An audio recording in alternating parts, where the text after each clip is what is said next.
나이다. 오늘 제가 선정한 그 말씀의 제목은 예수님의 동생 야고보입니다. 지금까지 저희는 늘 하나님 말씀 또는 예수님 말씀을 생각했었는데 예수님과 같이 혈연 관계에 있는 야고보에 대해서 알아보는 시간을 갖고자 합니다. 야고보란 이름의 뜻은 그 야곱과 동일하게 약탈자, 어떻게 보면 선한 것을 내가 꼭 먼저 하겠다는 그런 강한 의지가 들어가 있는 이름인 것 같습니다. 그래서 야고보를 영어로는 제임스라 그러는데 어떻게 해서 제임스가 됐을까 생각해 봤더니 옛날에 히브리어로 그 YAGOV 있었지만은 그게 다시 헬라어로 넘어가고 그리스어 다시 그 로마어 라틴어로 넘어가고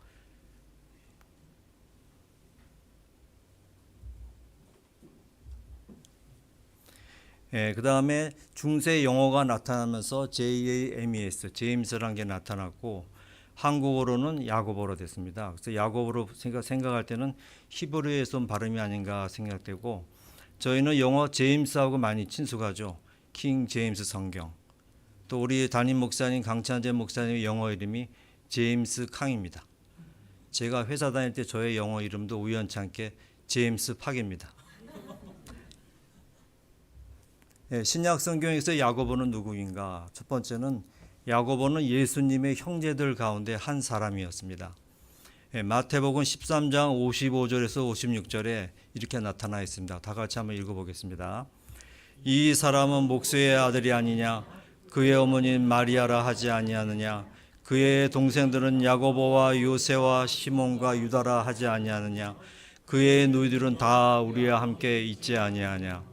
이 말씀에 의하면은 야고보는 가장 평범하고 가장 편안한 그런 가정인 것 같습니다. 아버지도 계시고 어머니도 계시고 남자 형제들도 있고 누이들도 있는 가장 일반적인 가정의 형태인 것 같습니다. 이 말씀에 또 마가복음 6장 3절에서도 유사하게 표현하고 있습니다. 이 사람은 목수로서 마리아의 아들이며 야고보와 요새와 유다와 시몬의 형이 아니냐.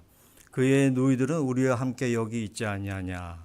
그래서 야고보는 예수님의 형제들 가운데 한 사람이었다. 아주 평범한 가정의 사람이었다. 이렇게 표현되고 있습니다. 두 번째는 야고보는 예수님이 살아생전에는 믿는 자가 아니었다. 우리가 일반적으로 생각할 땐 야고보를 읽으면서 야고보도 대단한 사람이었구나 이렇게 생각도 하게 되고 당연히 예수님하고 가까이 있었기 때문에 당연히 믿었겠지 이렇게 생각을 했었지만은 마태복음 13장 57절 58절에 나와 있습니다. 다 같이 한번 읽어볼까요? 대언자가 자기 고향과 자기 집 외에서는 존경받지 못함이 없느니라 하시고 그들이 믿지 아니하므로 거기서는 강력한 일들을 많이 행하지 아니하시더라. 부가적으로 요한복음 7장 5절에도 나타나 있습니다. 그분의 형제들 즉 예수님의 형제들도 그분을 믿지 아니했기 때문이더라. 저희가 생각할 땐 예수님 가까이 있었기 때문에 다 믿었을 거라 생각하지만은 실제는 그렇지 않았고 어떤 계기가 있었던 것 같습니다. 저희도 마찬가지로 옛날에는 다 믿지 않았다가 개인별로 시차를 두고 예수님 믿게 되었죠. 3절 세 번째는 야고보는 그리스도의 부활의 증인이다. 고린도전서 15장 5절에서 7절에 이렇게 나타나 있습니다. 베드로가 감옥에서 주의 천사의 도움으로 나오고 난 다음에 베드로가 나온 말이죠. 다 같이 한번 읽어볼까요? 게바에게 보이시고 그 뒤에 12 사도에게 보이셨다는 것이라. 그분께서 500 형제들에게 한 번에 보이셨는데 그들 가운데 대부분은 지금 이때까지 남아있고 어떤 사람들은 잠들었느니라. 야고보에게 보이시고 그 다음에 모든 사도들에게 보이셨으며. 이 말씀은 예수님 부활하시고 나서 보이신 거네요. 그때 고린도전서에 분명하게 이름을 지명했습니다. 야고보에게 보이시고 야고보는 자기가 안 보았다고 말을 할지 몰라도 이미 고린도전서에 명확하게 특정하게 야고보라고 지칭을 했습니다. 야고보에게 보여주셨습니다. 예수님이 3일 만에 부활한 것을. 예수님이 부활하시고 야고보가 주님을 보았을 때 야고보 입장에서는 어땠을까요? 지금까지는 늘 들은 소문도 많고 예수님 공생의 중간에 들은 얘기도 많을 건데 가만히 생각하니까 3일 만에 부활하시는 얘기 진작에 들었는데 진짜 부활하시고 만났으니 한편으로 굉장히 기쁘지만은 한편으로 부담스러웠고 엄청난 경험이 아니었는가 생각합니다. 야고보가 주님을 만났지만 저희도 개인적으로는 다 주님을 만났을 때가 있을 것입니다. 저희는 직접 예수님을 보지 못하지만 꿈속에서 만나기도 하고 어려운 순간에 갑자기 예수님의 말씀이 들리기도 하고 자기가 좋아하는 성경 구절을 통해서 예수님을 또 만나기도 합니다. 이런 엄청난 경험을 받은 야고보는 뵙겠습니다. 네 번째, 형제들과 마리아는 다락방에서 사도들과 함께 있었다. 사도행전 1장 14절 예수님이 승천하시고 나서의 모습입니다. 다 같이 한번 읽어볼까요? 이들 모두가 여자들과 예수님의 어머니 마리아와 그분의 형제들과 함께 한마음이 되어 기도와 간구를 계속하더라. 야고보도 역시 세상에 있지 아니하고 예수님 승천하시고 나서 형제들하고 함께 모여서 기도의 자리에 나와 있던 것입니다. 그 과거의 야고보의 모양과는 완전히 변화된 새로운 모습이죠. 기도의 자리에 나와 있었습니다. 다섯 번째, 야고보는 예루살렘 교회의 기둥이 되었다고 되어 있습니다. 사도행전 12장 17절 이때가 베드로가 감옥에서 주의 천사의 도움으로 나왔을 때 얘기입니다. 같이 한번 읽어볼까요? 그가 그들에게 손짓하여 그들을 조용히 하게 한 뒤 주께서 자기를 감옥에서 데리고 나오신 일을 그들에게 밝히 말하고 또 이르기를 가서 이 일들을 야고보와 형제들에게 보이라.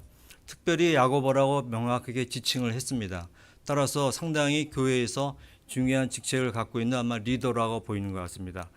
사도행전 15장 13절에도 그들이 말을 마치고 잠잠히 있은 뒤에 야고보가 응답하여 이르되 사람들아 형제들아 내 말에 귀를 기울이라. 거의 명령문으로 되어 있죠. 이때 할례가 맞니 무할례가 맞니 논쟁이 있을 때 결국은 마지막에 야고보가 정리를 했습니다. 사람들아 형제들아 내 말을 기울이라 되어 있고요. 갈라디아서 2장 9절에 보면은 또 기둥처럼 여겨지는 야고보, 옛날에 예수님을 믿지 않았던 야고보에서 완전히 변화된 야고보의 모습이 되었고 예루살렘 교회의 정말 진정한 기둥의 모습이 되었습니다. 여섯 번째, 야고보는 야고보서의 저자입니다. 야고보서 1장 1절에 하나님과 주 예수 그리스도의 종 야고보는 널리 흩어져 있는 12지파에게 인사하노라. 제가 이 말씀을 읽으면서 느낀 소감은 신약 성경에 보니까 하나님의 종 누구누구는 또는 주 예수 그리스도 종 누구누구는 이런 구절은 있어도 하나님과 주 예수 그리스도 종 두 분을 명확하게 지칭하면서 자기는 하나님과 주 예수 그리스도 종 야고보라고 본인의 정체성을 명확하게 얘기하고 자기의 위치를 명확하게 인식한 그런 간절한 표현이고요. 어떻게 보면 자기는 진짜 하나님과 주 예수 그리스도 종이다라고 자기를 정의를 내렸습니다. 야고보서는 신약 성경 27권 중에서 제일 먼저 쓰여진 성경이고 기록 시기는 주 45년경 AD 한 45년이죠.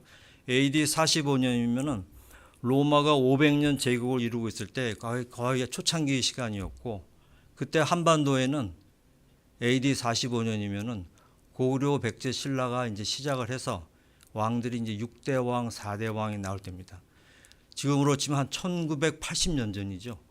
1980년 전에 쓰여진 야고보서가 어찌하여 21세기 지금도 저희가 읽으면 공감하고 다 동의가 된다는 것은 진짜 하나님 말씀은 완전하고 순수하기 때문에 1980년이 지났지만도 지금 읽어도 저희가 공감이 되는 것 같습니다.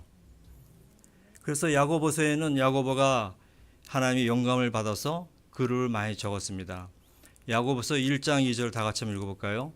너희가 여러 가지 시험에 그것을 다 기쁨으로 여기라.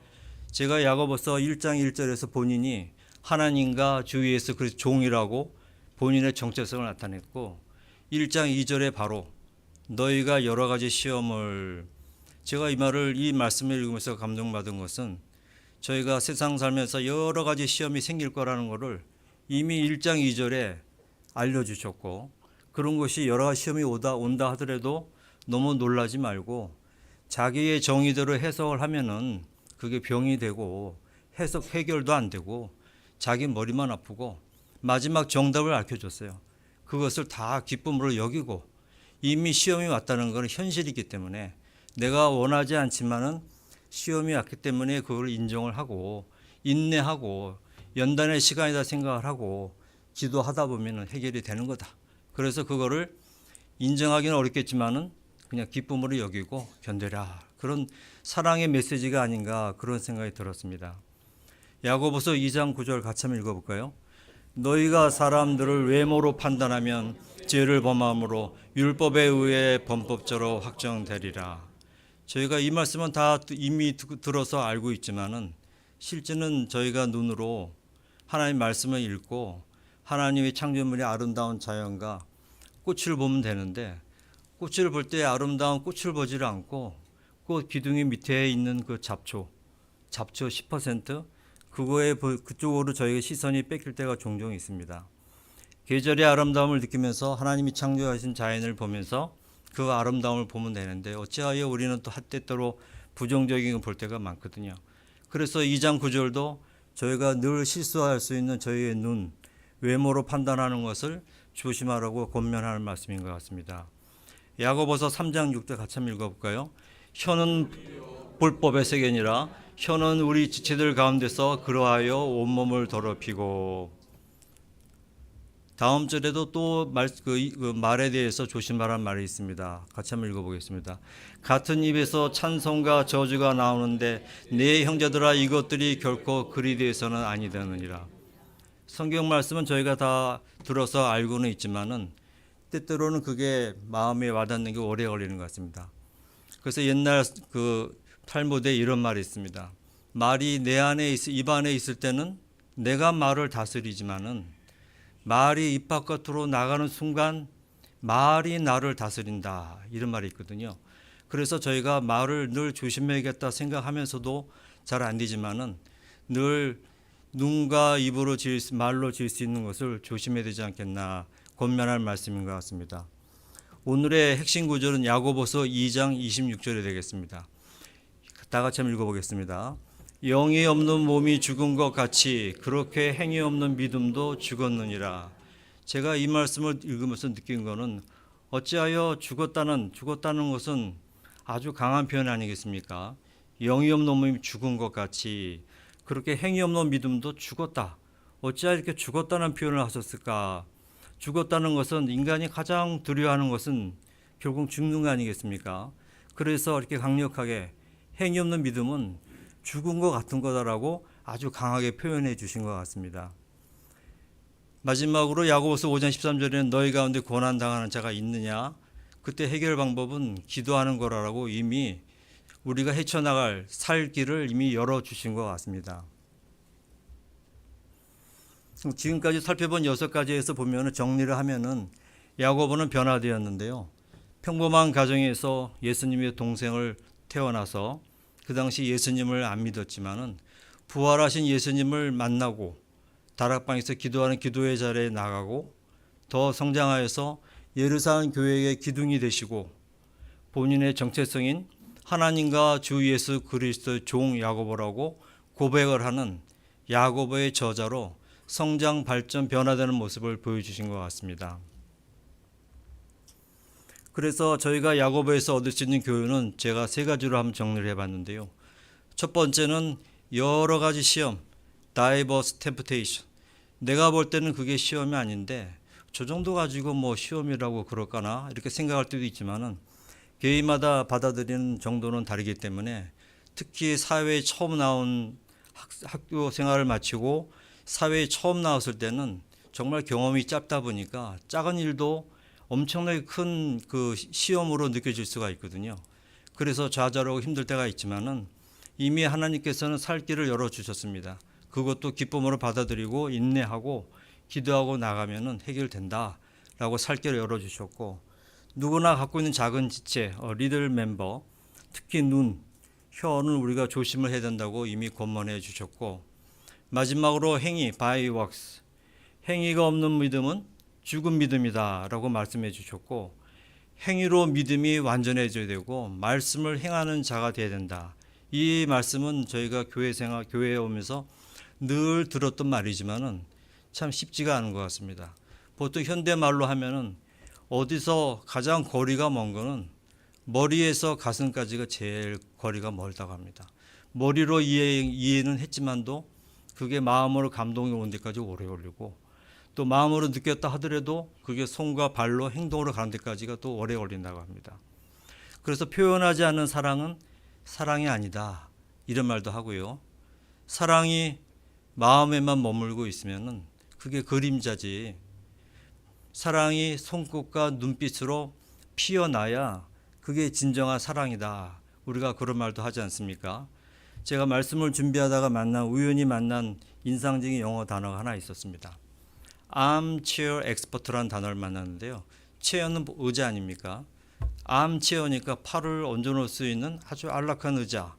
그 expert는 전문가 아닙니까? 직역하면은 안락 의자 전문가.